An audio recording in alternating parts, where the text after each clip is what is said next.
So this is Chris Bell. He died in 1978, and he was a founding member of Big Star, which is a rock band with a big cult following. And he wrote, sang, and produced lots of their songs. You may recognize their music from the That 70s Show theme song. Yes, that fantastic jam, that is them. And it's called In the Street, if you'd like to look it up. He actually left the band though. It seems like he was very particular and very set on things being a certain way, and he wasn't really meeting his own standards. And supposedly, shortly after this, he attempted to unalive himself and was also abusing drugs regularly.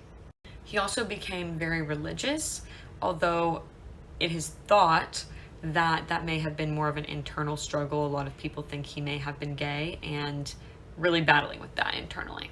And at one point, when Big Star, the band that he founded, was actually out there making it and really doing well, he was working fast food because he had left the band. And he passed away after crashing into a pole on the way home from the recording studio. He was starting to make music again, and it was very, very late. He was known to work super hard, work super late hours in the recording studio, and he crashed his car. So this is Amar Singh Chamkila. He died in 1988. He was an Indian folk singer, and he was really known for his stage presence. Unfortunately, a lot of people disapproved of his work. They felt like the topics that he was singing about were inappropriate, stuff like cheating, drinking, drug use. In short, pretty much all the stuff that I talk about here. He and his wife were shot while they were getting out of a car for a performance. And there are many theories about why this may have been done. One theory is that it was done by the Sikh separatist movement, that they were not impressed by his work. Another theory is that it was another Punjabi singer who was jealous of all of his success. There are other theories that maybe it was done by a venue that he had said he wouldn't perform at. And the most interesting theory to me is that it was his family actually who shot him because their reputation was suffering due to the controversial nature of his music. Unfortunately, though, they never found out who did it or why they did it, so we will never know. But very tragic. They also have a very cute child. This is Mia Zapata. She died in 1993, and she was the lead singer of a punk band called The Gits. When she passed away, she had left a bar at 2 a.m. and she was going to visit a friend. And they found her body in the street at around 3:30 a.m. She had been R-worded and strangled and attacked, and the medical examiner actually said that even if she hadn't been strangled, she would ultimately have ended up dying from the wounds from the abuse that she had suffered. And she didn't have her ID on her at the time, so they actually didn't know who it was at first until the medical examiner recognized her because he was a fan of the band's, which I can only imagine what that would be like. That's horrifying. And Nirvana, Pearl Jam, and Soundgarden, who were also big names in Seattle at the time, along with the Gits, hired a private investigator for 3 years through fundraising. But eventually that money ran out and they couldn't figure anything out. Luckily though, one of the investigators did not stop even when the money ran out. And they did have DNA from her attacker, but they were saving it for when the technology was good enough to actually produce a match. And finally in 2001 they tested it, but they were not able to find a match. However, in 2003, they tried again, and they did get a match this time. It was a man named Jesus Mezquia, and his information wasn't actually in the records until 2002, when he was charged with burglary and domestic violence. And honestly, it's surprising that this was his first time showing up in the system in 2002, because all of his exes had accused him of domestic violence, so you would think something would have been done about it before then. And they believe that he was able to follow Mia without her noticing because she was wearing her headphones and listening to music at the time. After she passed, her friend actually did start a company called Home Alive, and they provide self-defense classes. And now we're going to start on Kurt Cobain. He died in 1994, but I'm under no impression that I will get it done by the end of this video. We of course know that he was a singer, a songwriter, and the leading member of Nirvana. And of course, Nirvana became wildly famous, and Kurt along with it. He was also a huge advocate of LGBTQ rights. He actually said that he would describe himself as bisexual. He did have mental health issues as well as physical health issues and addiction problems. He was known to suffer with alcoholism as well as doing lots of different kinds of drugs, including, unfortunately, the H. His wife, Courtney Love, also had a lot of addiction issues, also specifically with the H, and she is a part of many of the conspiracy theories surrounding his death. And here he is with Courtney Love, his wife, and his daughter Frances. And Kurt had actually overdosed from the H a couple of times. Both times Courtney was able to resuscitate him, including one time when it was right before a show, and literally right after she resuscitated him, he went out and played an entire show. And about a month before he passed away, he overdosed again. This time it was champagne and Rohypnol. And Courtney has said that she actually thinks that this was his first attempt at unaliving himself. A couple weeks later, Courtney called the police, and she said that Kurt had locked himself in a room, he had a weapon, and she was afraid he might unalive himself. But when the police arrived, Kurt said that actually he was locked in that room hiding from Courtney. And they actually did end up taking some weapons and drugs, though. After that, though, there was an intervention, and he ended up going to rehab in California. But unfortunately, during that time in the rehab facility, he actually jumped the fence and left and took a flight back to Seattle. But he did not tell anyone where he was going. Of course, when they found out that he was not at rehab and they didn't know where he was, his family filed a missing person report and said that they believed he had a firearm and that he may be attempting to unalive himself. And Courtney actually also hired a private investigator to try and find Kurt, but they were looking in California and he was in Seattle, so. And a couple days later, he was found dead in his home. And it looked like he had shot himself through the chin. And he had also left a note which was addressed to his imaginary friend that he had as a child. It basically talked about how he wasn't enjoying music or really anything in life anymore. It also talked about being too sensitive, feeling too much empathy for others to the point where it was making him emotionally distressed, and basically just saying that he couldn't understand why he couldn't just enjoy life. He did also have the H in his system, and when I say he had it in his system, he had a lot. 3 times the normal dose. There was a cab driver who came forward saying that he had dropped Kurt off at a weapons store, and they did find a receipt for the bullets that he had purchased there. So at that point, they ruled it an intentional unaliving of himself, and they also said that it looked like it had actually happened a few days earlier than when they found him. In May of this year, 2021 though, the FBI released some files on Kurt, mainly letters from fans asking them to investigate the death and saying that they did not believe that he was the one who did it. And basically the FBI said they were not able to investigate because there wasn't enough evidence. There was also correspondence between the FBI and the Unsolved Mysteries TV show because they did an episode on Kurt. And they said that the private investigator that Courtney hired actually did not believe that Kurt unalived himself. So the FBI had released some files this year, and some of those were from the Unsolved Mystery TV show, corresponding with them about the special they were doing on Kurt. So the private investigator that Courtney hired believes that Kurt did not unalive himself and that the note that was left was actually not meant for his death, it was meant for his retirement. And the theory that her former private investigator has put out has actually gained a lot of traction.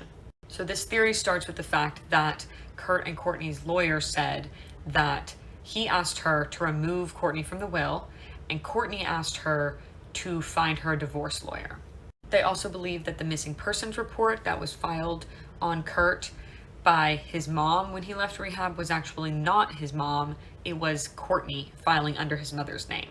Which, if you were trying to cover a death up as an intentional unaliving of themselves, you might say that you think they might be going to do that and you think that they might have a weapon, which is exactly what was said by the family or by Courtney on the missing persons report. Another point they bring up is the amount of H that was in Kurt's system when he died.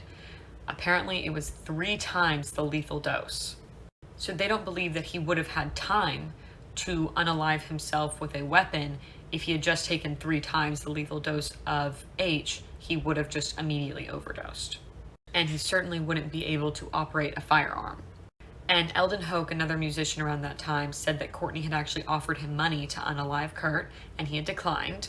A lot of people just brushed it off, though, as him just trying to promote himself and get publicity. Although, days later, he was actually hit by a train and died.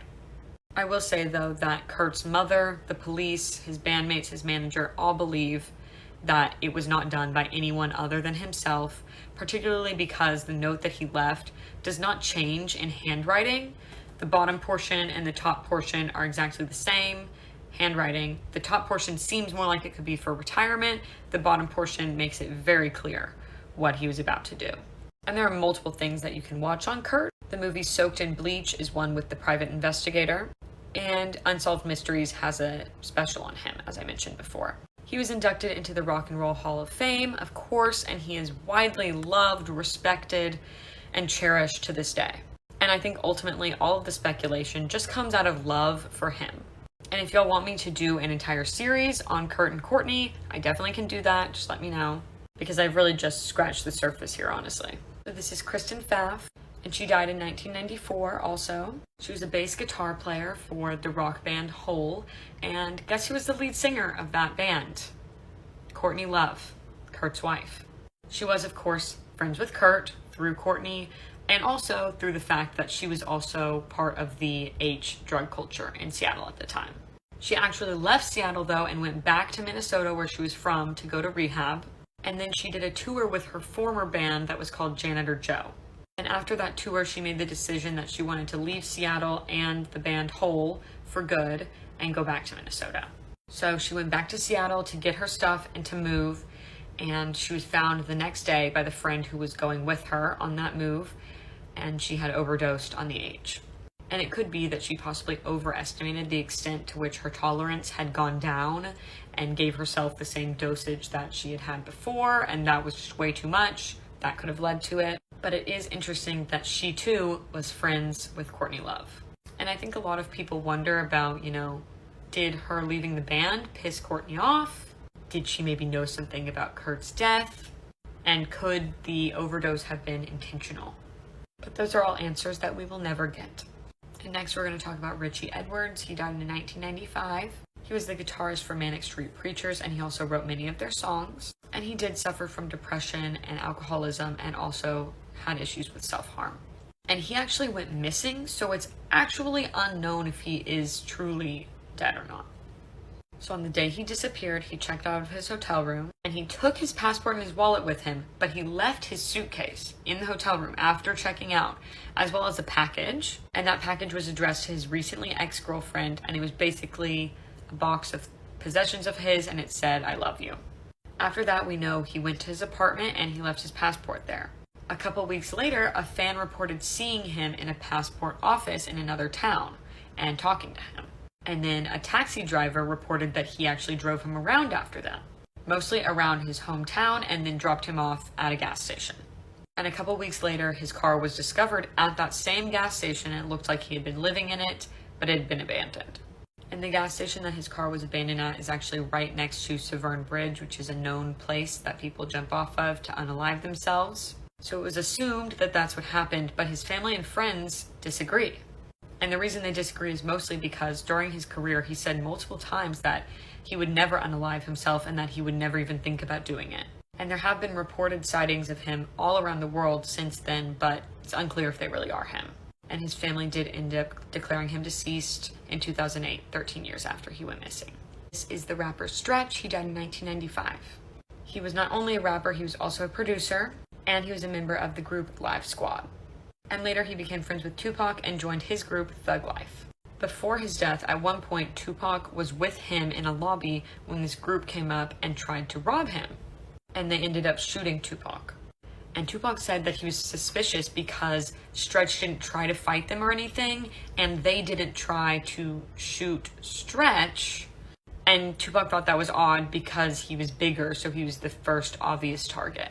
Stretch, on the other hand, claimed that he didn't try to fight them because he didn't have a weapon and they did, so he wasn't about to be stupid and get himself in that. And he also claimed that Tupac may have accidentally shot himself during that altercation. Then, while Tupac was in jail, Stretch didn't write him or visit and was hanging out with Biggie, so Tupac was pretty pissed. And some thought that their friendship was actually over, but Stretch said that Tupac was just saying stuff and they were really close friends still. Exactly a year to the day after that robbery, there was basically a car chase, and this car pulled up next to Stretch and shot him. And of course, there were many theories about why he was shot. Some said that it was Tupac, angry about the robbery incident. And some people also thought that he may have been killed by dealers who thought that he stole from them. Now this is Fat Pat. He died in 1998. He was a rapper and a member of the Dead End Alliance and the Screwed Up Clique, which DJ Screw was also in. And they're widely known for starting the chopped and screwed rap style. He was shot outside of his promoter's apartment, but nobody ever figured out who did it and why. Some people, though, think that it actually might have been the promoter himself. And this is Freaky Tah. He died in 1999. He was a member of Lost Boys, a hip-hop group, and they had a rivalry with another group called the Hellraisers who had robbed one of their members.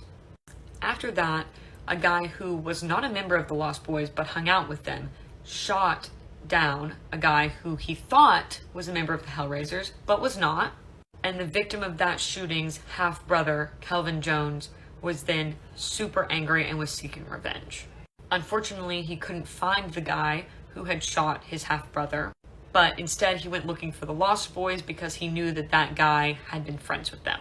He also believed mistakenly that Freaky Tah was cousins with the shooter, and so Freaky Tah was shot by Kelvin Jones while leaving a party.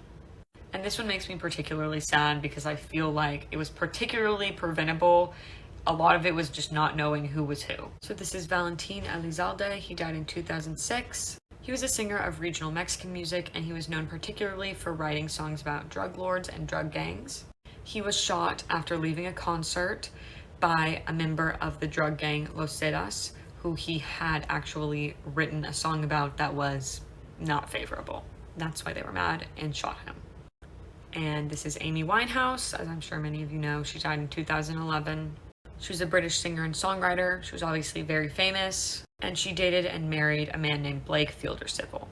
She did have issues with alcohol, and she had previously admitted that she actually sometimes got violent after drinking.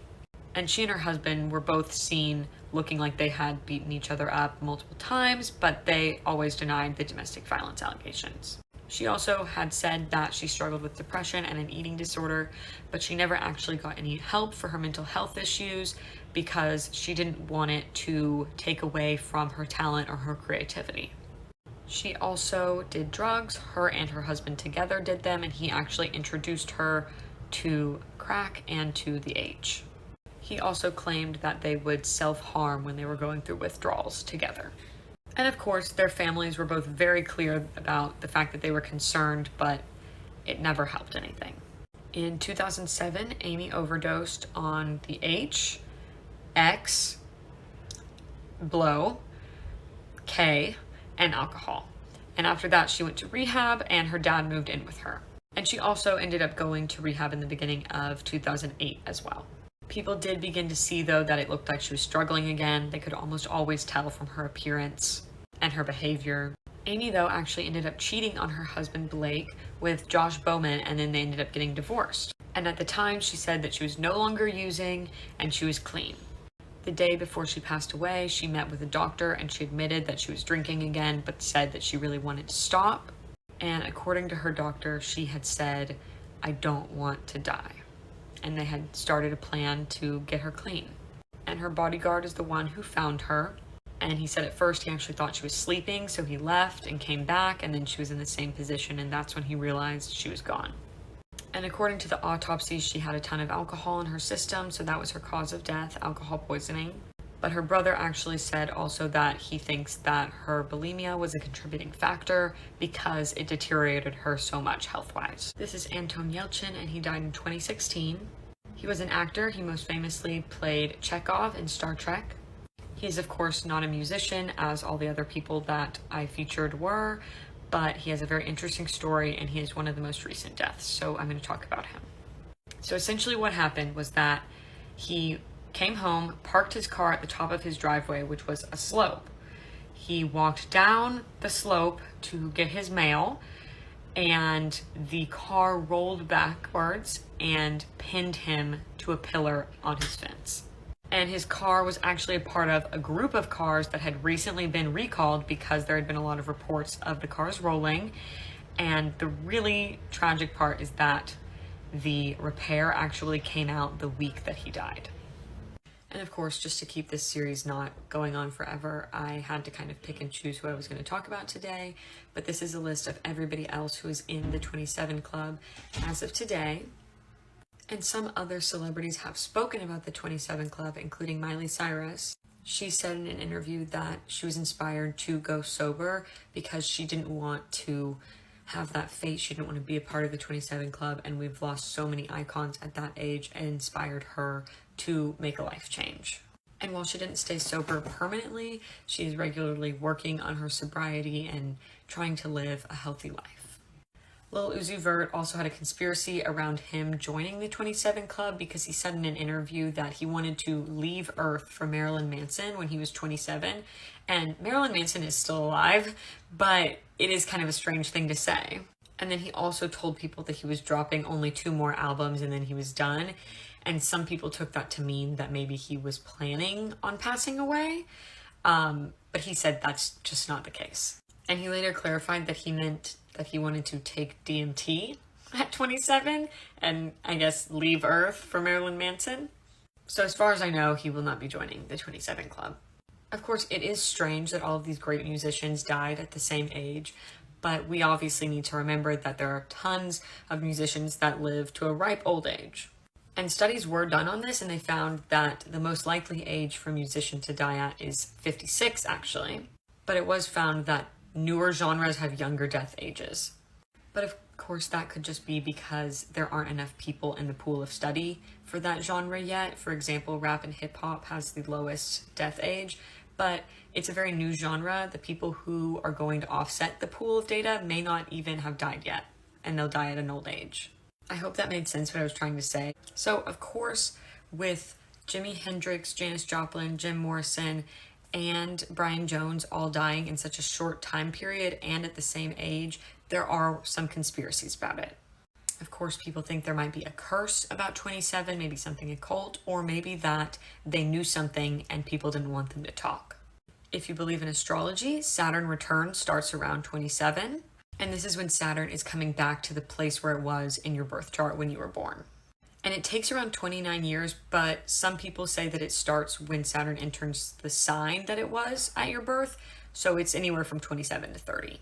And Saturn in astrology is the planet of responsibilities, work, structure, discipline, ambition. So really, you're just getting your act together in whatever way needed during Saturn return. And it's supposed to be a time of intense change, super painful, but also super transformative and helpful. And 27 to 30 is actually just your first Saturn return. There's also one in your 50s, right in time for a midlife crisis, and one in your 80s. But outside of astrology too, I think 27 is kind of a pivotal age. You're approaching your 30s where you're expected to be more grounded and take on more responsibility. And it can be a real transition time. And most importantly, no matter what they did or how they died, these people were icons, and I hope they're resting very peacefully.